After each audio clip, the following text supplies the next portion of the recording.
This podcast is brought to you by AutoVision and its new AI assistant, Avery.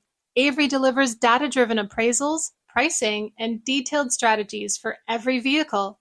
Visit autovision.com to learn more about Avery, where precision meets profit.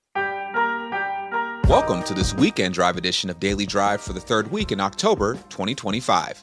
I'm Kellen Walker in Las Vegas. We're breaking down some of the biggest stories in the auto industry from the past week and looking forward to what's in store in the days ahead.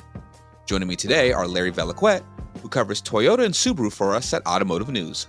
Larry Legend, welcome back to Weekend Drive. Thanks, Kel. It's great to still be employed here. And Mike Martinez, who covers Ford and the UAW. Mike, welcome back. Happy to be here. Mike, he can't help it. All right, so Stellantis announced this week that it will make $13 billion in U.S. investments in the coming year. It says it's the largest move in 100 years since the founding of Chrysler. Larry, what do you make of this? Well, it's certainly a giant investment. It's certainly the largest move. I saw that announcement that it was the largest move in the company's history, which I thought, well, okay. Initially, before I read a little deeper, that company history doesn't go back very far for Stellantis itself, right? But in the history of Chrysler, yeah, it's 100 big giant move, big investment, and really what it is to me signals a turn away from the cut our way to prosperity moves of Carlos Tavares, and I think that was absolutely needed. And Mike, what are your thoughts? Well, I'd say this is another early excellent move for the new CEO and the changes he's making. It seems like something like this needed to be done. Also, it's a point for the folks in favor of tariffs. Let's be honest, this company would not be doing this if these tariffs from the Trump administration were not making it more difficult to do business and to bring business in from Canada and Mexico and overseas. I think this is what we all have been writing about since this spring, this idea that some of these companies can't make a whole lot of big moves, but there are things they could do around the edges, like taking underutilized plants, pulling in some production that was overseas, was outside of the country, and making those shifts. And seems like Stellantis is doing just that. But, I'm kind of glad that I have Larry here this week. Larry, I'm curious, do people in Toledo know how to make things other than Jeeps? Well, that's a fantastic question. Now, I want our listeners to know here that Mike and I, of course, I am from Toledo. Mike and I grew up about 9 miles away from one another, right? In greater metropolitan Toledo. Mike actually went to high school in Toledo. Yeah. Right? So, let's embrace your roots, Mr. Martinez. I came back above the border every night. I did not stay in Ohio. Yeah. So did I. I moved out when I was 2.5 and moved into Michigan. However, I will say that yes, they do know how to make things other than Jeeps. They did make the Dodge Dakota for a hot minute. They made the Dodge Nitro for a hot minute years ago. So yeah, they know how to make things. You know what though? Can we talk about that truck and what they're going to do there for a minute? Because I think this is interesting. I took a look yesterday. I got pulled into a local TV report yesterday on this down here in Toledo. Yeah. So I took a look at the numbers. Yeah. So if you look so far this year, about 20%, about 21% of the pickup trucks, so the 1.6 million pickup trucks that have been sold so far this year in the U.S. are mid-size trucks, which is what they want to do here with this new Ram vehicle. But what's interesting is that within those mid-size trucks, the Toyota Tacoma still has a 42% market share. It's down from like well over 53 or some 54, and even more when Ford and GM pulled out. But if you look there, what's really interesting is there is white space in that product segment if they make this truck small enough. If they make it actually Maverick sized and make it body on frame, which is what this is going to be because they're going to build it in a body on frame plant. They make a body on frame Maverick sized pickup that's capable, and they do it for Maverick money. Suddenly they have mid-sized capabilities, small, affordable package. That's a killer right there if they do it. Now, will they be smart enough to do it? I don't know. And the design may already be locked. But there's a mile of open white space right there. Can I ask you guys both sort of, I guess in my mind, an unpopular question? What? Come on. Yeah. So with with Stellantis's, huge investment, does this signal to you guys that President Trump's trade wars are working to create U.S. jobs? I'm going to let you take that one, Mike. In this case, I'd say yeah. I'm going to go get some coffee. Yeah, in this case, I'd say yeah, because I don't think Stellantis does this again if these tariffs weren't in place. Now, right. Again, some of this is, they were planning to fill Belvedere with a certain product. That product is changing now. Now it's coming from Canada. So they were planning to do this to a certain extent anyway. But I think this is, again, these are the kinds of moves you're going to see. General Motors announced they were investing billions to bring production eventually from Mexico back to the United States. Ford hasn't really announced much because, again, as they love to say, they build 80+% here in the U.S. already. So I think you're going to see, again, some of these moves on the fringes, filling underutilized plants that already exist. It's not like Stellantis is building a brand new assembly plant in the United States, but they're taking advantage of the space that they already have, I think, to a greater extent than they would have if it were not President Trump, if it were not the current tariff situation. And Mike, you brought up Belvedere. This also has implications for the UAW. Stellantis promised to bring back production to Belvedere, Illinois plant in the last round of negotiations with the union. And now that's happening, but it's also costing Canadian auto workers up in Brampton, Ontario jobs. Is this just trading one idled plant for another? Yeah, I think there were a whole lot of winners in this announcement, except for Unifor, except for the folks up in Brampton. This is definitely a blow, but Stellantis says Canada is still important. They still plan to invest in other ways. But this is the environment we're in right now. If you're going to pull investment to the United States, it has to come from somewhere. Give the UAW credit, although maybe not in the way that they want it. I think you can credit the union for negotiating this in 2023. The past year or so, they've been complaining and raising a fuss, saying that Stellantis was going to walk back its announcement or delay its announcement in Belvedere. So they're claiming credit that this pressure campaign of the past year or so has worked. But again, go back to 2023. They said they'd put something in Belvedere. They're doing exactly what they said back then. So, right. Give Sean Fain props for that. But I don't know how much this pressure campaign over the past year played a role. So can I jump in here as a recovering FCA / Chrysler / Stellantis reporter? Sir, always. So a little history. Back in 2014, back when I was covering these guys, and they needed to shut down in Toledo. They needed to shut down. They had a problem because they needed to revamp the Wrangler plant, but they couldn't close it long enough to turn it off, right? Mm-hmm. They couldn't turn it off because they didn't want to interrupt the supply of Wranglers. So, and the only reason I know this is because I know of this conversation is that I know the two guys on this either side of it that had happened. During that negotiation, they were talking about they were going to move Wrangler out of Toledo, which Mike and I can both attest that would not be a good thing locally. And they asked then Bruce Bumhauer, who was the president of Local 12 at the time, is now retired. Chrysler asked him, well, we could fill your plant. We'll fill your plant. They essentially offered him Brampton.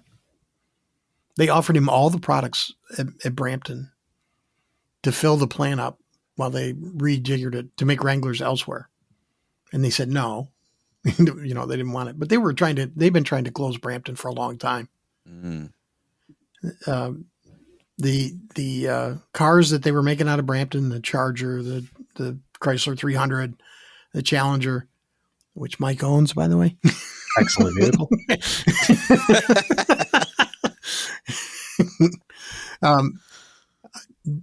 Those cars have ridden on the same platform since a little after Mike was born. Mike, you're catching strays today, dude. He's taking your targets today. Yeah. But they're old vehicles. They are large vehicles. They're hugely popular still. But Brampton has been riding those things for a very, very, very long time. Interesting stuff, guys. Well, coming up, we'll talk about EV registration data for September, which showed some clear winners and losers ahead of the end of federal tax credits expiring. That's next on Weekend Drive. Just when you think you've priced a vehicle perfectly to sell fast, the market changes and potential profit slips through your fingers. After all the work of scouring auction sites, tracking competitor rates, and analyzing market trends, the loss of time and money leaves you frustrated. Meet Avery, your AI assistant from AutoVision. Avery revolutionizes how you acquire, price, and sell vehicles by analyzing every detail, from retail values to market trends. And the best part? Avery doesn't just give you numbers. It explains every recommendation so you know everything that was factored in. Picture this: faster appraisals, smarter stocking decisions, and more profitable sales, all without the exhausting legwork. With Avery, you don't just stay competitive, you lead the pack. Ready to see Avery in action? Visit autovision.com. Welcome back to Weekend Drive. I'm Kellen Walker with Larry Velquette and Michael Martinez. We've been waiting to get some hard data about how the EV pull forward played out in the last couple of months before the end of federal tax credits. This week, we learned that overall EV registration surged 24% year over year. We also saw some clear winners and losers. What do you guys think of the numbers? Larry, we'll start with you. So I looked through that list, that very long list of EV registrations, and I was, it's about what you'd expect. The end of the deal, people rush in, just like, there's a reason people lined up on Black Friday, right? and beat the hell out of one another on Black Friday. There was good money on the line that people wanted to take advantage of, and I don't blame them for that. I looked at the numbers, I put them together. To me, there were some really surprising numbers in there, the registration data. So overall, right, all of the registration data, 138,457 registrations in August. Now, almost, about 40% of them, Tesla. Okay, that makes sense. They pioneered this. But if you look at the numbers, those numbers, the rest of them, Chevy was number 2 at 11,000. Tesla had 55,000. Chevy was number 2 at 11,000 out of the brands. You look at these numbers, they're pathetic. They're really, really low. How low? Fisker, right, which went out of business how long ago? 143. And outdid VinFast, outdid BrightDrop, outdid Fiat, Rolls-Royce, Jag, Maserati, Ram, and Zeekr, which isn't even on sale in the U.S., and Lotus, right? Those are some bad numbers to try and build an industry on when we're talking about the money that was spent to and you have to democratize that across, you got to spread that money out, that development cost out. Those are hard numbers to keep. And Mike, Ford was up 12%. Any interesting takeaways for Ford specifically?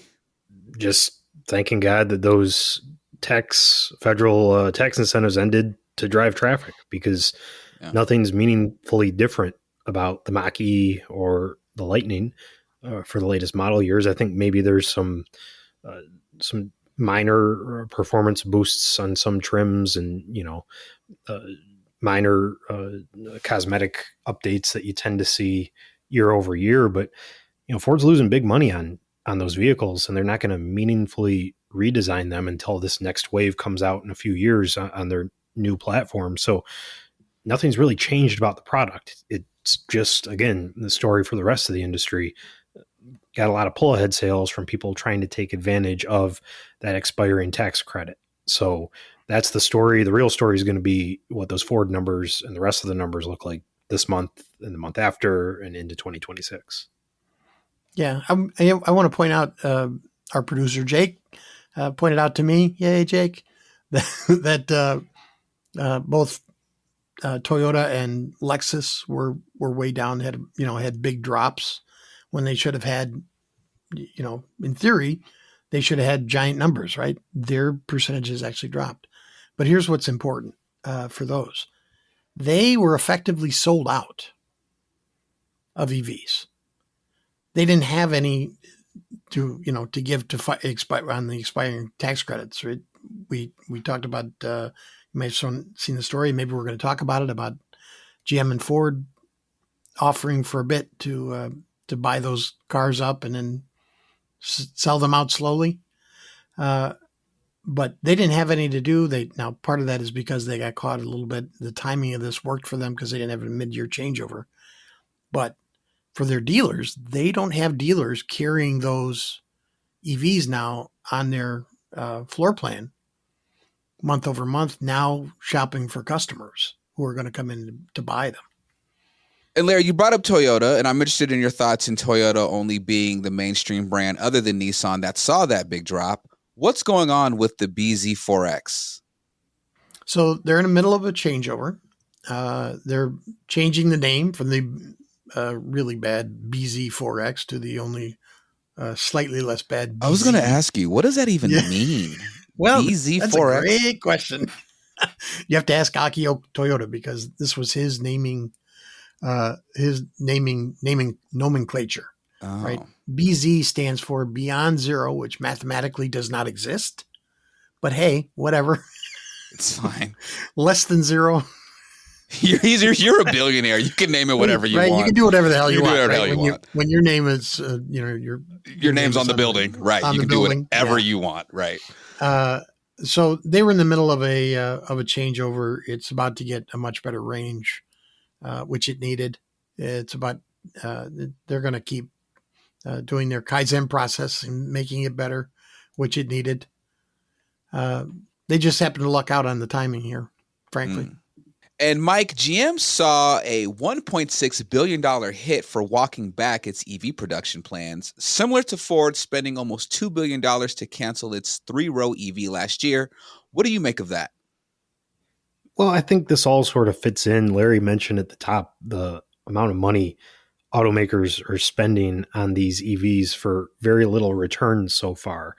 So they've wasted a lot of money on stuff they are making, but they've wasted a ton of money on stuff they're not making. You saw GM walk back its plans. It's filling plants instead with more gas models. Ford up in Canada, instead of building a 3-row EV crossover, it's building more gas-powered Super Duty trucks. So that's billions and billions of dollars for reading the tea leaves wrong. Forget about some of these external factors, the regulatory environment, the political environment. That is all a headwind, so to speak, making EVs less viable. But even without that, these executives completely missed the mark on how much the public wanted EVs. It makes sense for a certain group of people. That's fine. But the vast majority of the public doesn't seem to want them, and they wasted a whole lot of money trying to make them happen. On a related note, did you know that the Cleveland Browns are now paying 8 different NFL quarterbacks? I saw where he's going with that. Oh, man. All right, we're wrapping this up. It's getting off the rails. Larry Veliquette, Mike Martinez, thank you so much for joining me on Weekend Drive. Thank you, Kel. Thanks, Kel. That's all for this Weekend Drive edition of Daily Drive. I'm Kellen Walker. Thanks to Automotive News executive producer Jake Neer for his help on today's podcast. You can get the latest news on EV sales and production plans, U.S. investments, and everything happening in the auto industry at autonews.com. We'd love to hear from you.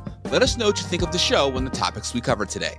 Send us an email at dailydrive@autonews.com or leave us a voicemail at 313-444-2774. If you enjoy the podcast, remember to like, leave a review, and subscribe so you never miss an episode.